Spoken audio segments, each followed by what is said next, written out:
Oh, dude. No. Welcome to the Marketing Trench. We are live. Guys, Are we though? Are we though?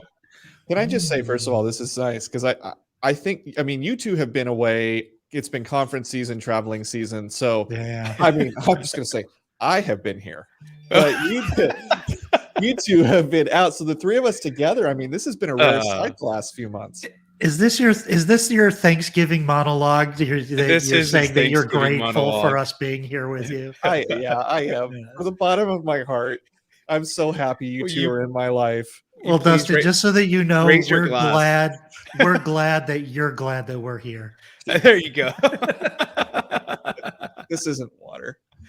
It is Friday. It's Friday. Amazing. So we're approaching the holiday season, and today's topic is 2021 in review. We're doing this a bit early because we've got some good guests lined up to round out the end of the year, and we're going to be talking about our thoughts for 2022 in another episode. But we wanted to look back on lessons learned, wins we've had, even some losses we've had potentially, and just kind of do a recap of what we've done the past year. Hopefully, if you haven't had an opportunity to listen to every one of our episodes, which I'm sure you faithful listeners, you have never missed an episode, but perhaps you might hear something in the recap today that will make you think, oh yeah, that's actually, I should go back and listen to that one. So that's what we're up to today. And I guess the best place to lead off would be to just throw out the first question, which would be, what do you think was the biggest lesson you learned in 2021? This is, and I'm going to be selfish because this is the one I'm most interested in hearing about from you guys. This is a hard one because I always forget what we talked about. Well, it doesn't even have to be stuff we discussed on the podcast. Business. Just Well, all right, Ricardo. I'll let you think here for a second because I was actually thinking about this a little bit, and I don't know if this is directly relevant to anything that we specifically talked about, but I think this is an important thing that comes up in people's business, and I don't know. I'm going to pat myself on the back a little bit during this, just because. So the biggest thing that I learned is that you have to have flexibility, and that your plans, you can plan to start something, but you should never assume that it's everything that you planned is going to be perfect. Yeah. So we launched our publishing platform on findmywayhome.com. We got a small group of what we called founding members, and they're all loan officers, and our mission is to help other professionals in our industry be found on Google and YouTube by helping them publish content, getting the years of experience and expertise out of their head, producing video, transcribing it, and getting it out there. So it was a big pivot from the website that I started 13 years ago, the WordPress website. So there was a lot of moving parts. We knew it was going to be challenging. I think we were very successful in simplifying the experience for our customer, and you can translate, customer into anything, the consumer, the home buyer, the home seller, whatever. So our goal as business owners is to simplify that experience for our end user so that all they're having is a crafted experience that allows them to hopefully enjoy the journey and not have a lot of doubt and questions creep in during the process. Escrow opened and then I haven't heard from my loan officer in 10 days. Is that a bad sign? That kind of thing. Is that a bad sign? Yeah. That she goes, boys. So we launched at the end of May, and I watched very carefully and made an observation that what we were doing on the back end and our tech stack, and I would say primarily most of our tech stack, was not doing everything that we wanted it to do. And so we're in the process of pivoting and getting that pivot done and swapping out some of the major pieces of our tech stack without interrupting our deliverable to the consumer, to the end user. And I've got a great team around me, and we learned a lot of lessons, and there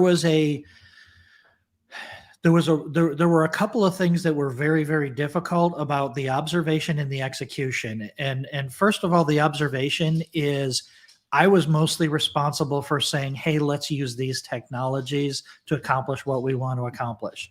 So part of it was putting my ego aside and realizing that this is probably not that wasn't the right decision. I don't regret it because it helped us learn that it wasn't the right decision and that there might be a better way.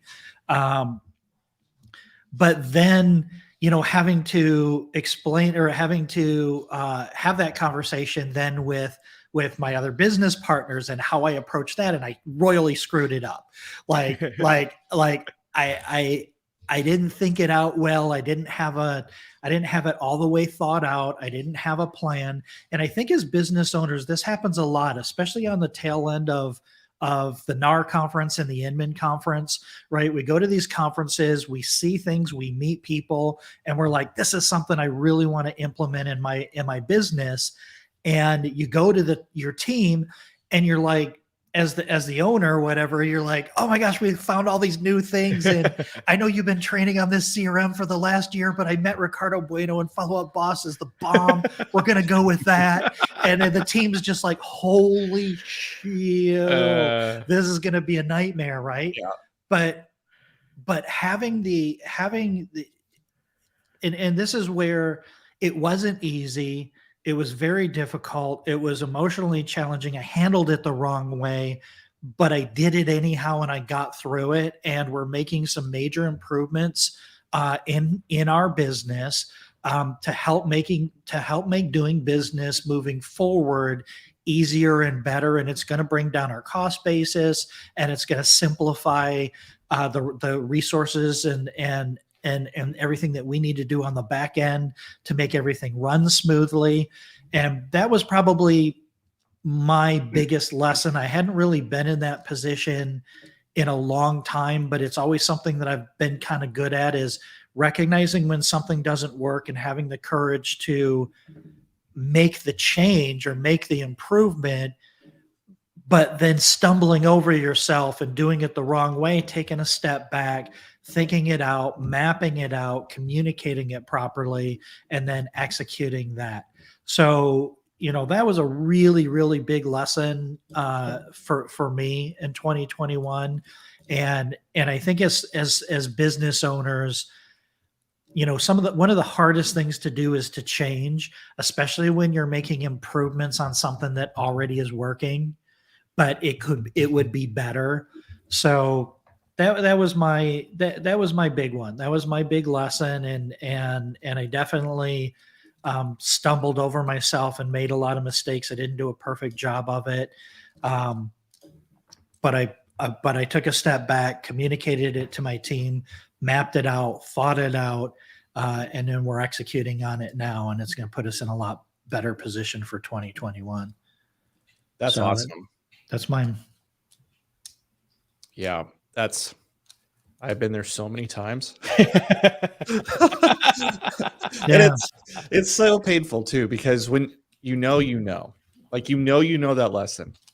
But you knew last time. You knew when Yeah. you knew last time that when you were doing the thing that you are getting ready to change. Yeah. And then of course, when it hits you again, you're like, oh crap, I relearned a lesson I knew full well. But it's important because at least you got to that point of being able to make the pivot and of being able to work through the change. Yeah, and the strategy wasn't wrong. Some of the tools to execute the strategy weren't as good or easy to use as they could have been. Yeah. So the vision is still there, and we all have this vision of what we want the customer experience to be, what we want our employees' experience to be. And we do the best we can. especially in my business as brokers in the mortgage industry, we have to Frankenstein all of our tech together. And we've got, that happens with agents too. I mean, you go to these big conferences and there's 300 shiny objects in the exhibition hall and they all look fantastic. And Is that all? And they're all, and what is it that we said before? They're all out there trying to sell you Easy button solutions to problems you didn't know you even had. Yeah. Right. So, yeah. How about you, Ricardo, or do you want me to go next? Go ahead. Ricardo's going to need a old fashioned in therapy. So let's let him work on it. He's all locked up. He needs some oil in the old cockroach. Another old fashioned, I guess I should say. We ran a nice little old fashioned happy hour yesterday. We did. Yeah. Scott, I wish you were still around because we were all hanging out at Ricardo's office, and he was, dude. How many drinks did you make? I have no idea. I literally lost count. Yeah, he was working it, and you know what? I had two. So I was like, his being tired is a him problem. No, it was amazing. It was a good time. Yeah, it was. It was a really good time. So besides your drinking problem, Dustin, what did you learn in well, let me be clear. Because Ricardo was the one making the drinks, I had no problem drinking. It went down easy. So actually, I think we summarized on an episode. I think it was last week, or maybe it was the week before. We cracked out this line. Scott, you weren't here for this, but I said we should have marketing trench T-shirts, and the front should say "Up to my neck and ship." And and the point is, like, you should just be shipping constantly, right? And this for me, this is one of those lessons. Perfection. Yes, it's a lesson I know. And this year was a bit of a humbling year because anyone who's been listening to the podcast for a while knows that I tried to build a CRM. I was very confident in my ability to build a CRM from scratch. And to be fair, like, I showed you guys what we had prototyped, and you guys thought that the concept was really great and it presented well in Figma, right? The design tool we use to mock it all up. But for those of you who aren't aware, I had development challenges, and ultimately the wheels fell off the bus. And so we're using Follow Up Boss, and it's working for us. It's a good solution. It's not the solution I had wanted for Lighthouse, but it's a good solution, and it's doing the things I really, really needed to do. But if one of the reasons that we got to the point of realizing we needed to pivot, I needed to overcome my hesitancy using an out-of-the-box solution, and I need to get over my own kind of ego that I could build a CRM, was I started forcing the ship, right? I would go back to my developer, and there was always a reason. As you guys remember, offline, we talked about this plenty.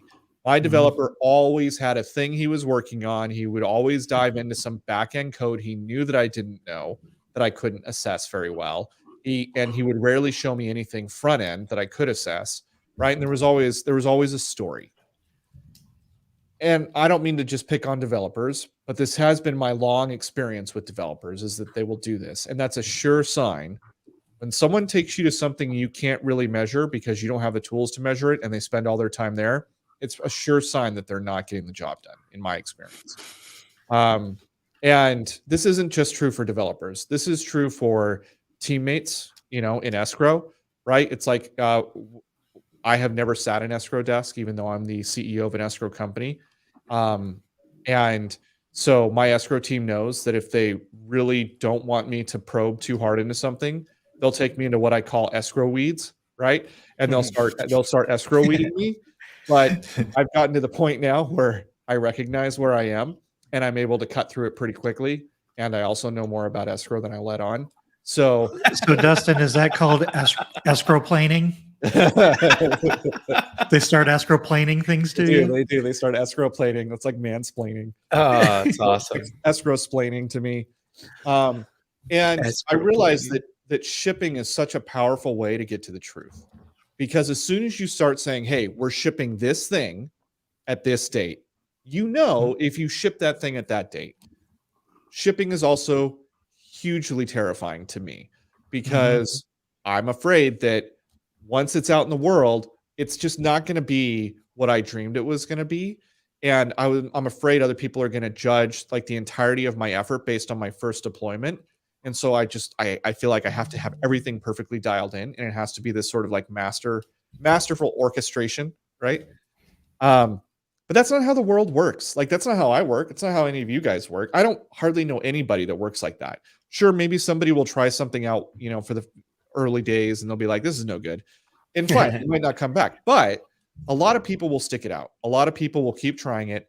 And the reality is, if you try something out and you feel like it's no good, you might come back at a different point in your life when the product is improved and when your life situation has changed, and you might decide it's good. This happened with me with HelloFresh this year.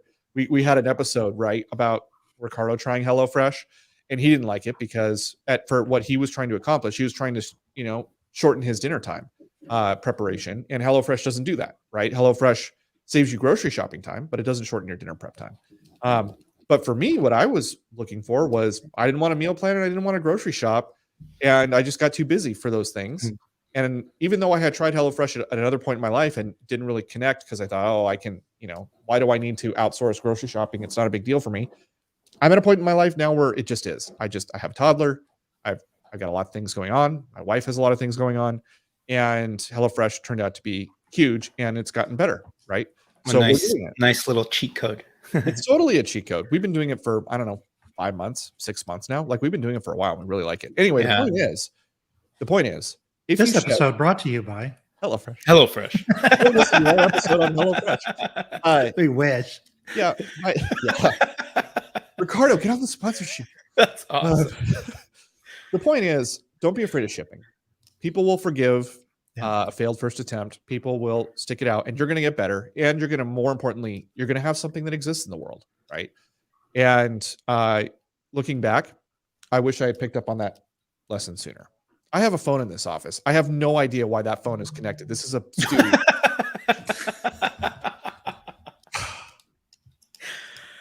That's awesome. What? One moment, but I'll be right back. I didn't even hear the phone. I didn't either. I think he's making it up. I think he needed a potty break. That's amazing. He's wiping a tear. Yeah, neither of us even heard the phone. We think you're hallucinating. You're on mute. You guys couldn't hear the phone? No. Oh, this mic is amazing. Okay, so this is the Audio Technica AT 2020. Go buy it because it just no way. Yeah, it was right there. It's 5 feet from my. We didn't hear anything. Wow, we didn't hear a single thing, and I've even got an earbud in, so it's like I have no sound. That's awesome. I do have Cozy chewing on a bone behind me, but other than that, so that's interesting. It seems like our lessons were almost the same then, Dustin, because that's almost my experience too. Is we were committed to ship, and we got it out there, and we made the decisions to do what we had to do, and just let it ride for a little while, and just pay attention and see what falls off and what it's going to take to put it back on, and just get that car down the road and just test drive it and see what happens, and then make decisions.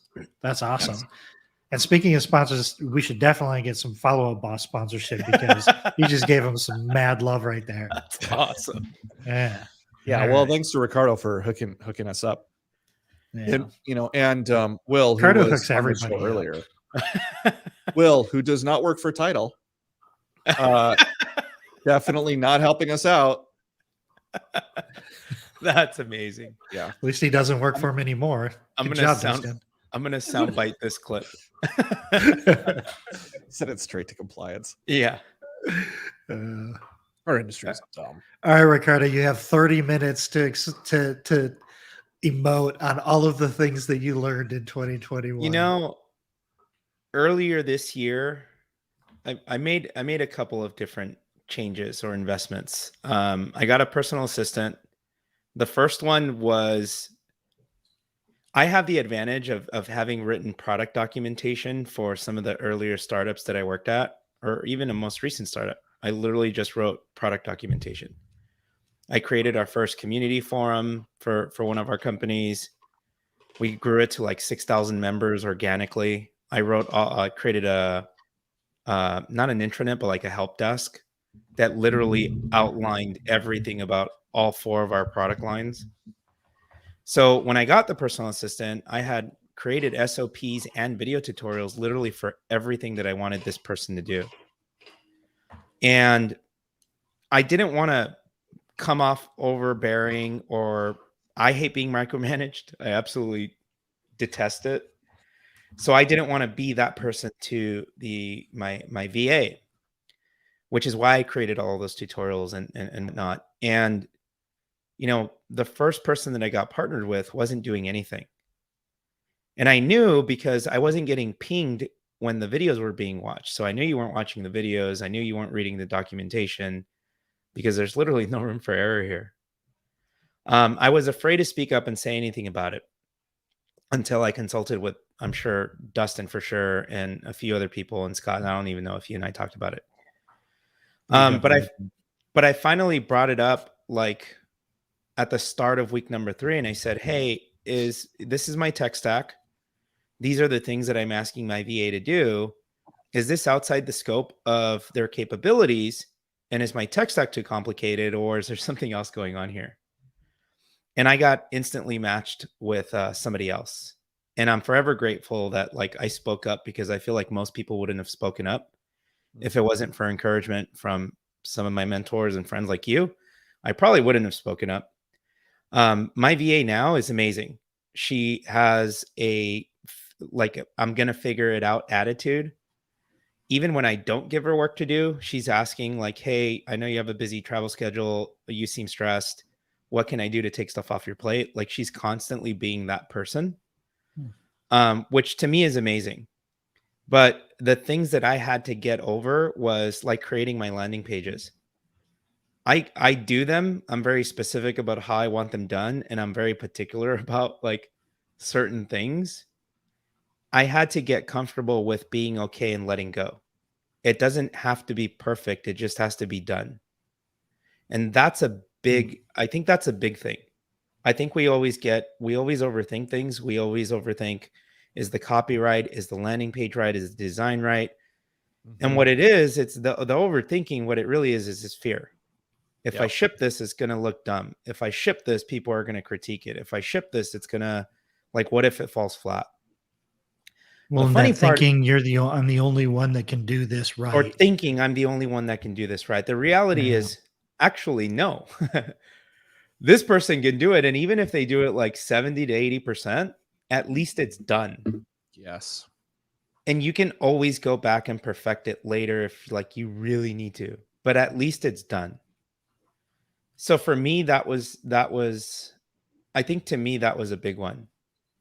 Now, let me ask you this real quick, Ricardo. Do you think that the perfection was subjective? Like you had an idea of what perfect needed to look like, but in reality, the perfection did not work. The perfection was just an excuse to procrastinate. Wow. The perfection, that's pretty powerful. Perfection is literally just an excuse to procrastinate. It doesn't need to be perfect. It just needs to get done. Yep. And if you can get to a point in your business where you're willing to admit that about yourself, oh, trust me, it just opens so much. I think that's the realization I came to for myself. Gosh, what was the other one? The other one is part of my role here. My new role here at Follow Up Boss is we've had a busy conference season, like a super busy conference season. I think it was 5 cities in 6 weeks or something like that. And it was shipping different materials to different events, designing different materials for different events, and literally shipping them within a week of one another. That literally gives you 0 time to make decisions, like 0. Could the copy be better? Yes, 100%. Could it be better by 12 noon today? Nope, ship it. That's really uncomfortable if you think about it. Yep. I've had to learn to get comfortable with making a decision. And I'm the type of person that kind of procrastinates in making decisions because I can get indecisive. I've had to like rewire my mental state and just ship decisions be okay with making that decision, because you know what? Now I'm going to have to live with that decision. Mhm. There's no time to make any changes to it now. But I'm actually really enjoying the person that's forced me to become. Having that constraint has forced me to be okay with making more decisive decisions. I don't think I would have been able to do that or get to that place if it wasn't for the constraint of having that shortened window. But I'm thankful. Like, I feel like now I'm a person that can be decisive, make a decision, and live with it. And I don't feel like I was that person before. And that's a competitive advantage too. I feel like that's a superpower. I think it's interesting because those two things intersect. They intersect at the point of you need every minute you can have because you have to make rapid decisions. Mm-hmm. And so if you're doing tasks that somebody else could easily be doing, that's taking away from your time to be able to write that copy in the expedited timeline that you have to write it in. And so what you're doing when you get the virtual assistant is you're giving yourself just a little bit more room to make your incremental improvements while still rapidly deploying. Mm-hmm. And that is a precision machine is what that is. Right. And you need both things happening. Yep. You know, and another thing that it is, and a good way to think about this, and this is something that I've been, you know, since I first kind of learned about it, that I've been really proactively trying to practice, is how much of your time are you using to do $1,000 or $5,000 or $10,000 an hour work, right? Because one decision is something that can impact your business, that is going to get eventually get a return on that investment. But what you're describing is that all the things you let go are $15, $20, $25 an hour work. You know, copywriting, building landing pages. But it's easy to make the excuse and say, "Oh, only I know how to do it right," or "Only I know how to do it well." That's the trap that we all fall into. Because it's scary to make, you know, big decisions come with big responsibility. And if you make the wrong decision, so there's some fear to it. There's some accountability and responsibility that comes from making bigger decisions. And so you procrastinate making those bigger decisions by getting in the weeds of well, I can't make that big decision now because I'm busy doing all of these things. Mm-hmm. As soon as I get these things done, then I'll start making big decisions. You know, I mean, we all do it. It's a human nature kind of thing, but it's a form of avoidance. Yeah. Avoidance and procrastination. And as entrepreneurs, you know, we have to cut against that human nature that a lot of us have to, you know, to just feel like we're busy doing something or getting something done. But really, if you want to take your business to the next level, you've got to step back, let everybody else do the small stuff, and you focus on the ship date. Yeah. Yeah. Well, and the reality is that probably at least 50% of the big decisions in our life are actually just a bunch of small decisions we've made stacked on top of each other. That's actually very good. Yeah. Ricardo, you had also mentioned the fact when you were starting your lessons learned, you'd mentioned the fact that you got a coach. So we discussed this in an episode, so I'd love to hear that thought too. So a while back, I hired a coach, and it was I wanted somebody to sort of hype me up and, you know, keep me on. Sometimes I feel like I teeter-totter. I have moments of high enthusiasm and confidence, and then I have moments where like I'm questioning myself or doubting myself. Mm-hmm. So the first thing I did is I hired a coach, and I wanted this person to kind of keep me on balance and kind of keep my head straight, keep me motivated, keep me whatever. What I've discovered was I'm more and more growing the confidence to say that I am a unicorn. Like, I think I am a unicorn. Scott tells me all the time, like, and other people tell me all the time, the depth of what I can do is versatile, but sometimes I don't accept that. I realized I don't need a coach. I don't need somebody to tell me what to do. I don't need somebody to coach me what to do. I can run circles probably around most. So I ditched the coach because I didn't want the business coach, and I really didn't just need the accountability, and I hired a therapist. And I'm not embarrassed to say I hired a therapist. I actually think that's a competitive advantage too. Mm-hmm. And the statement that I made to her, to my therapist was, I'm here in life and I'm here in my business, and I want to get over here. I want to get from point A to I want to hockey stick. I want to catapult myself.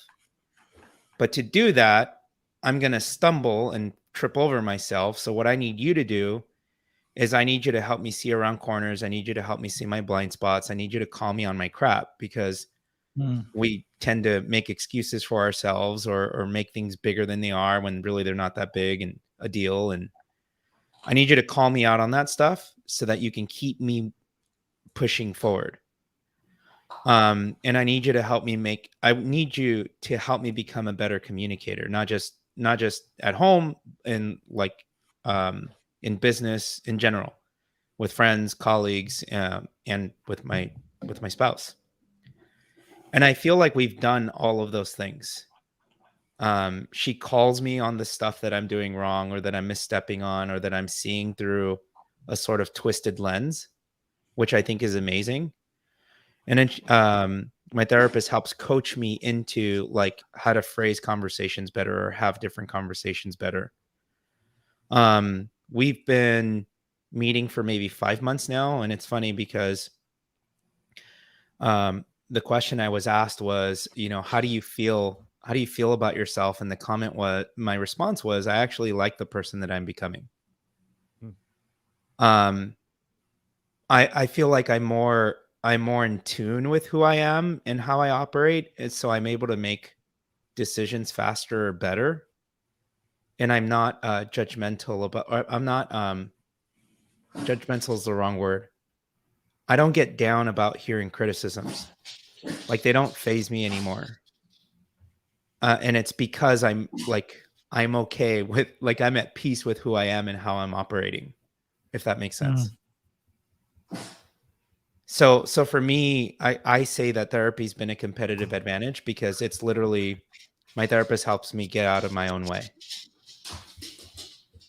And I think that's a very powerful thing. Too often in business, I feel like we always trip and get in our own way. Look at that doggy. Cozy. That's amazing. That's amazing. She's being annoying. I gotta distract her. So Ricardo has called me offline. We'll talk, and he'll tell me some story of a conversation he had with his therapist, right? And I have to tell you, he's been doing this for a little while now, and I got so jealous, because I thought, oh my goodness, how amazing would it be to be having those kinds of conversations, to have that person in your life who can call you out on your crap, who can help you see, your blind spots, see around corners. And, I know friends and spouses can do that, but there's something about a therapist who's professionally trained in conversation, in psychosis, in maybe even medicine, so that they can know, if you're taking certain medications, how that might be impacting your world, right? There's something about that that's powerful. A person whose only job is to have lots of conversations that are meaningful, and you get to, spend an hour of your week with that kind of person. And it was, for me, I got to a point where I thought, you know what, I could use this in my life too. And so I actually engaged business coach / therapist. And I this person is both. This person happens to be a serial entrepreneur who went into therapy, got his licenses, but he also has his MBA, comes from a family of entrepreneurs. In other words, he's somebody who I think can speak a lot of my language, which was important to me. He also happened to share my faith background, which was also important to me. And so we're early days. I have nothing to report yet, but I'm hopeful. Like, I'm hopeful that I'll have the experience that Ricardo's been having with his therapist. And I have seen already breakthrough for Ricardo as a result of this. And I think, if you're thinking about it, right? Like in my case, I don't mind telling you, I'm I'm now coming up on my second round of 5 years running the company. And I've noticed that there's a bit of a cycle. And my cycle tends to be that I get really excited about kind of a big project. We work on it, we deploy it, and then I'm pretty tired at the end. And I'm at the end of another cycle. Some big things are happening with the company. I'm very excited about them. And the company's got very strong growth potential. But a lot of that is the result of some work done by me and by my fellow shareholders. And we're at the end of the cycle. And so now I kind of want somebody to be external to me who's professionally trained that can help me think through this stuff. And so I would encourage you, if you're feeling it, take it seriously, and maybe find somebody like this for yourself. Yeah, I had a similar experience. It wasn't necessarily a therapist, even though I use it as therapy.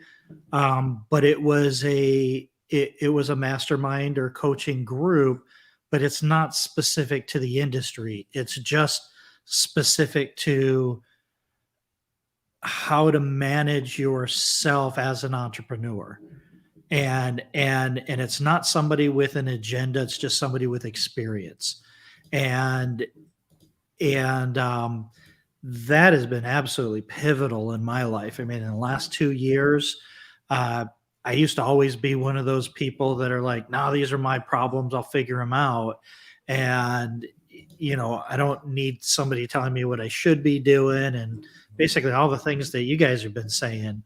And then when I kind of put myself into that vulnerable position where you're talking out loud about your issues and your problems and the way that you're making decisions, and then you're getting feedback from other people that are saying, well, I'm not in your business, but when I found myself in this position, these were the mistakes that I made. And and having those types of conversations and having some vulnerability, I think is almost the common thread here, is having a little bit of vulnerability and going out there and not being afraid to admit that I could use some direction, right? I could use some direction. I could use a little bit of help.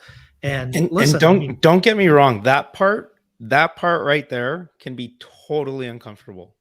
100%. Oh, if it's not, you're not doing it right. If it's not, you're not doing it right. Yeah, you're not being vulnerable if it's not uncomfortable, right? I mean, it's 100% allowing yourself to be vulnerable.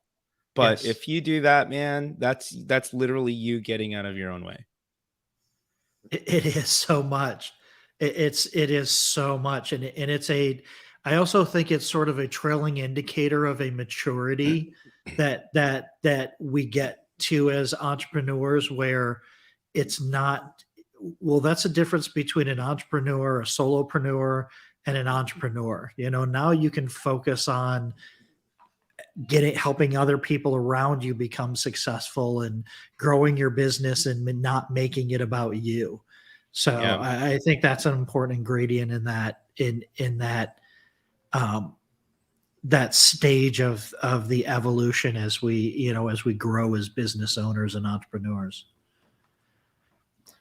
Yeah. And it's a hard one to acknowledge, because as an entrepreneur, you've been so self-reliant, and you've had so many times where you've had the conversation with yourself, which was, just get up, just do it, just knock it out.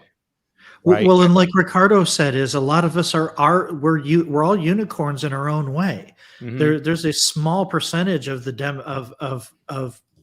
of society that decide to. Are you sure? Mine always said I was always told to do it like this. That's a sign everybody always gives me. I don't know what that means. That's funny. But I mean, to be in business and in real estate and mortgage like we are, it's a different path. There isn't a playbook. There isn't a rule book. We have a lot more responsibilities, and being an entrepreneur is a lot different than punching a time card.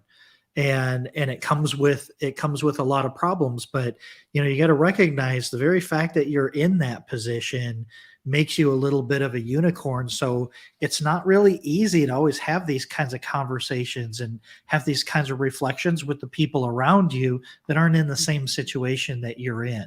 And I really love the fact that both of you guys are talking about personal therapists or therapy that aren't related to business necessarily. Well, Dustin's, your person has business experience, which is amazing if you can find that. He's a unicorn for sure, but just asking for that and making those and making those decisions, though, it's wow. Okay, this is interesting. This doesn't feel like a 2021 in review, but I guess it really does. I mean, when you reflect on it, that's we talk about a lot of technology, a lot of systems, a lot of strategies. I almost want to ask, like, how much of the stuff that we've talked about have you implemented? So I feel like it related, but not related. I feel like I've gotten in a comfortable space or I've gotten in a good cadence of shipping. I feel like we all have, right? We've gotten a good cadence of shipping. Yeah, I could do better, but I'm doing better than I was. Right. So that's what I'm saying. Like, I feel like we've all gotten better, and honestly, that's the secret sauce to any of this. If you're wondering why I'm struggling, why wasn't 2021 a better year for me? What the heck can I do to make 2022 a better year? You literally have to do all of the stuff that's uncomfortable and get yourself to a space where you're just shipping more. Yeah. And that uncomfort is masked in a lot of different ways.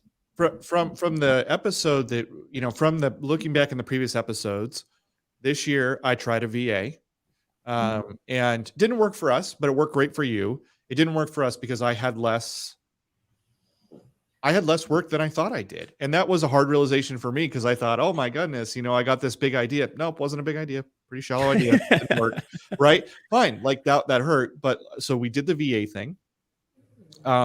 The CRM thing, I have gotten very serious about it. I mean, because we've talked about it so many times. And man, I got to tell you, I felt like a bit of a fraud for the early episodes of the Marketing Trench because you both have CRMs and you guys use them. And I didn't have a CRM, and we'd have all these episodes. Or where's your database? And I'm like, yeah, guys, where's your database? And I didn't have much of a database, right? I had MailChimp or whatever. And so we've been doing it, and it's been great. It's been very, very enlightening. We're using Follow Up Boss. Ding. Where's my referral code? Brought to you by Follow Up Boss. We're using Follow Up Boss. We're using Zapier. It's hard. Like we're still putting things in place. We've signed up for a handwritten account and we haven't used it yet, but we plan to. We're still inputting some final things on the other. We're still figuring out some data import and other things like that. But we've got handwritten ready to go. We got some bigger plans for 2022. I would say though that something else. When I've looked back over our tool set, man, we've talked about a lot of really great tools, but not all of them really just made sense for what we do as escrow and what our needs are. And so we gave I gave myself permission not to pursue some of those things. Right.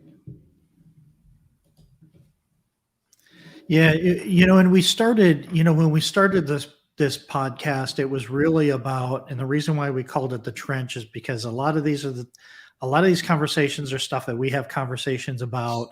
We're either thinking about it in our own business or we're talking to, our peers about these issues and these challenges. And, I think if I go back and look at all of the episodes, it really is just sort of a reflection of the kind of the internal dialogue that we're always kind of having about things. Sometimes it veers off into different areas, but it's always something about, automation or amplification or organization or time management. It's all these conversations around these different aspects of what we encounter every day in our business, and we're exploring different tools and having conversations with different people with expertise in those areas, and hopefully those conversations are helping the 5 to 7 people that watch our podcast.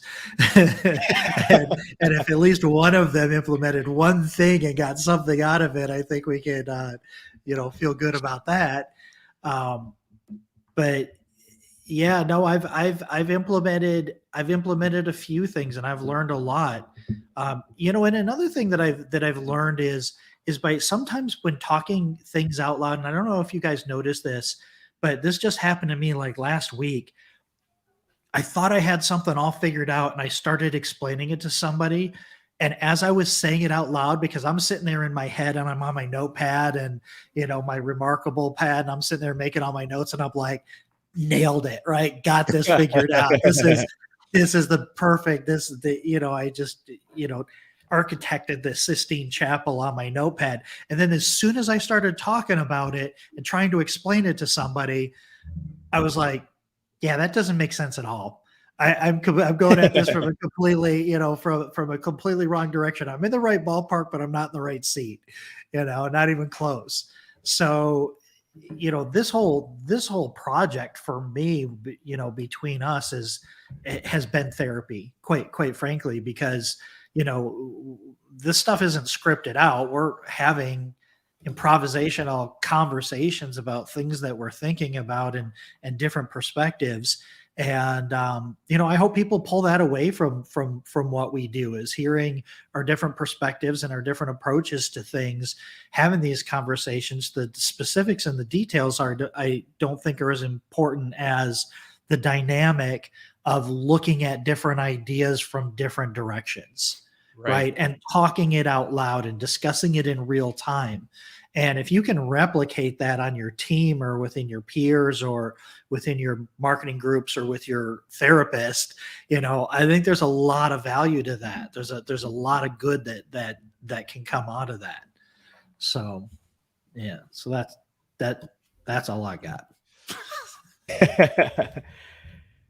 Ricardo, have you implemented anything that? I mean, you use all this stuff. I'm a tinkerer, so like I really do use a lot of, if not all of this stuff, right? Yeah. The one thing that I'm probably guilty of not using more, I play in ConvertKit, so my wheelhouse is ConvertKit.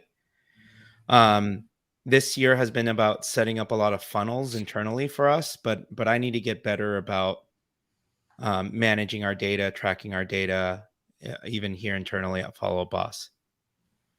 Because what I'm in charge of is like running webinars, so it's less one-to-one, it's really one-to-many. The biggest thing that I'm excited about implementing, because it's not done in our industry, is personalization. So on our webinar landing pages now, it says, help me personalize your experience. Tell me a little bit more about who you are.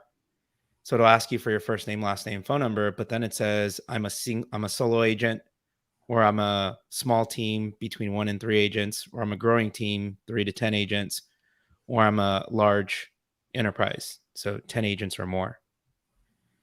And now I have this data set that basically tells me like who I'm talking to, the demographic profile of who I'm talking to. Tying that up in a bow is disseminating that information to like our sales team, so that when we have those conversations with people, we can now shower them with relevant case studies. I'm not going to show a solo agent a case study about how this team over here crushed it. I'm going to show them a case study of how other solo agents are crushing it with their content. Mm-hmm. Yeah. So the other question that I was asking was like, are you a current Follow Boss customer, or your previous customer, or never heard about Follow Boss? Tell me more. But I feel like the data that I was getting there wasn't very accurate.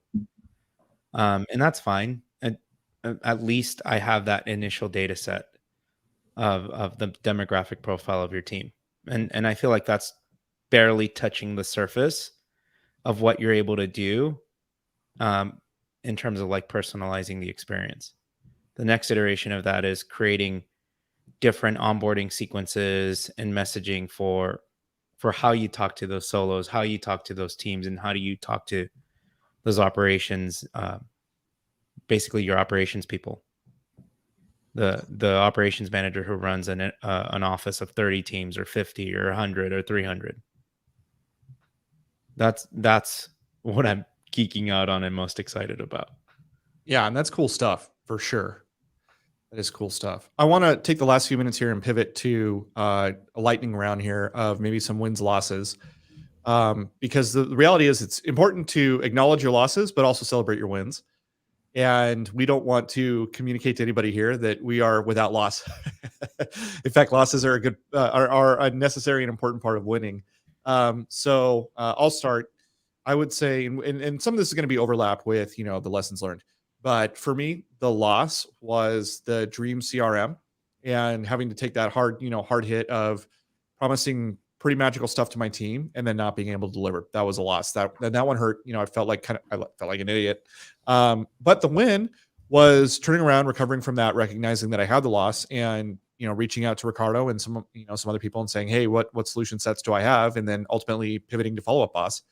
And then I would say another loss win for me was, I had to acknowledge earlier this year that I'm just not a great sales team leader. For a whole bunch of reasons. Maybe we can get into on another. No, I'm not. But I did learn, and this is the win. I've got a good sales team, and I started just getting out of their way, right? Just, hey, what do you need? What can I do to support you? I didn't need to be the rah-rah guy, you guys can do it, I'm look, there's a place for that for sure. And I know plenty of sales reps who have worked at companies and they really, really appreciate that. I'm just not that guy. I'm more the guy that, you're awesome, go do your thing. And if you need me to block and tackle and remove obstacles, let me know. And, if you don't have that internal drive, that's fine. Not everyone does, but you're just not going to be a great fit for Lighthouse. Right. So a couple of wins were just acknowledging that about myself and then bringing on some unconventional hires. Ricardo introduced me to Adam Greer, who we had on a previous episode here recently. And, I'd say hiring him was a win. Hiring a sales rep that we have named Rick Nelson was a win. He's a really great guy, comes from from personal finance background, and he's been tremendous. I would say that my sales rep that I brought on a couple of years ago, who got kicked in the shorts with COVID, right?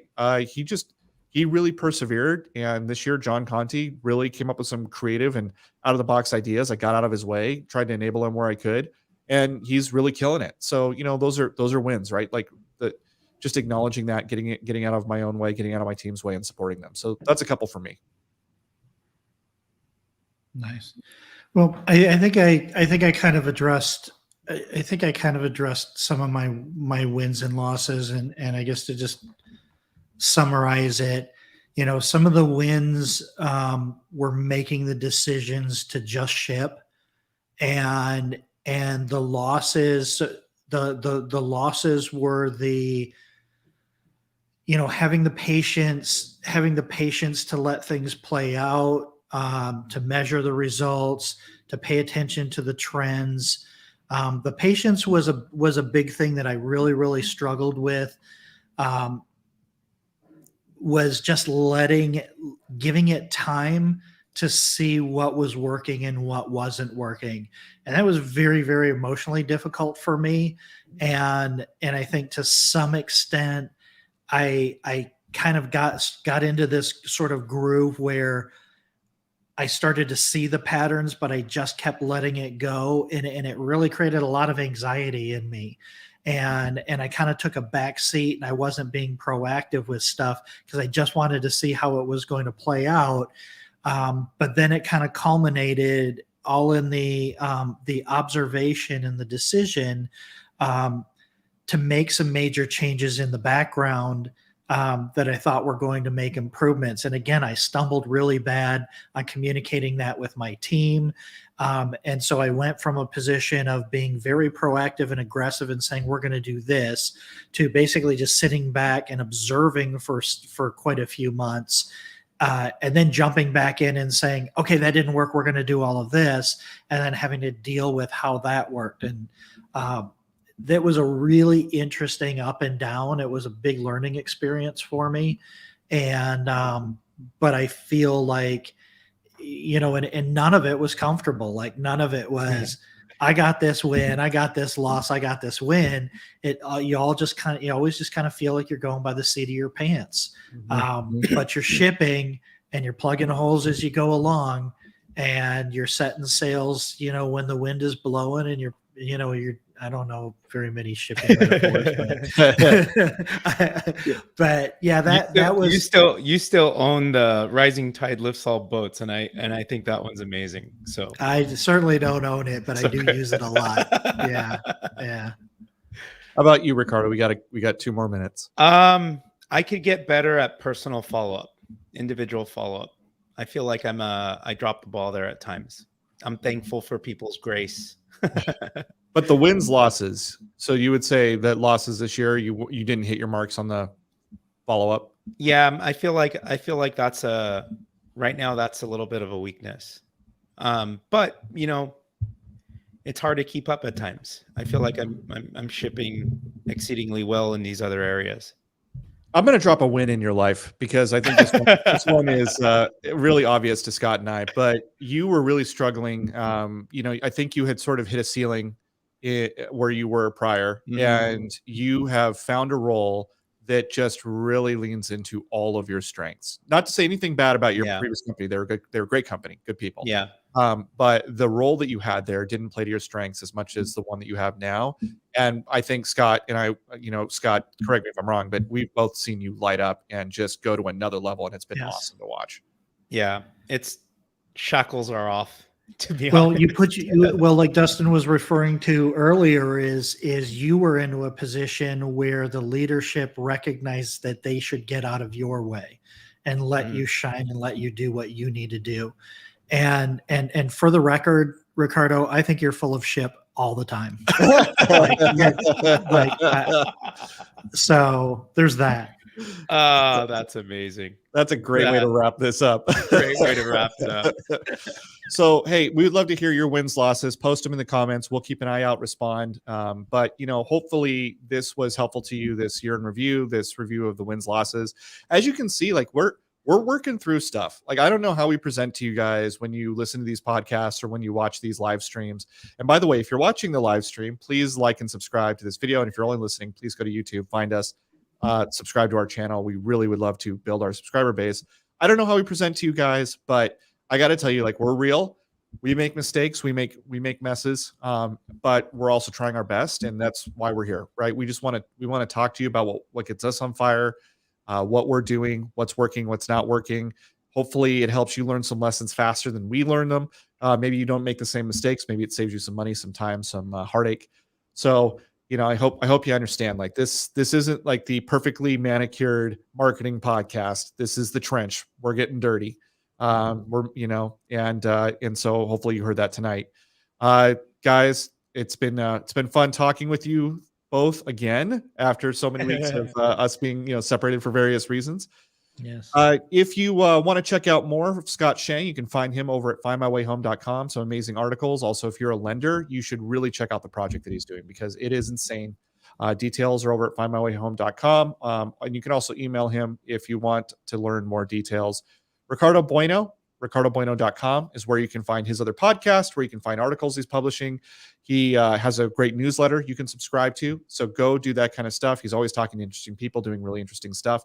And Follow Up Boss is a great company. If you're looking for a CRM solution, strongly encourage you to check out Follow Up Boss. Finally, Lighthouse Escrow is where you can find me and my amazing team who I get out of the way of. That is my job here as the CEO, is just get out of the way, let the amazing people do their amazing work. If you're wondering what your closing costs will be, if you're thinking about selling a home or buying a home in California, you can use our free closing cost estimator on the front page of our website. Go down a couple scrolls, you will see it. Plug in your figures, see how much cash you're going to walk away with, see how much you're going to pay in closing costs. It can help you to estimate how much of a down payment you have when you buy your next overpriced, but still cheaper than it's going to be home. So that's it for us. Guys, it's been great. Until next time, this has been the Marketing Trench.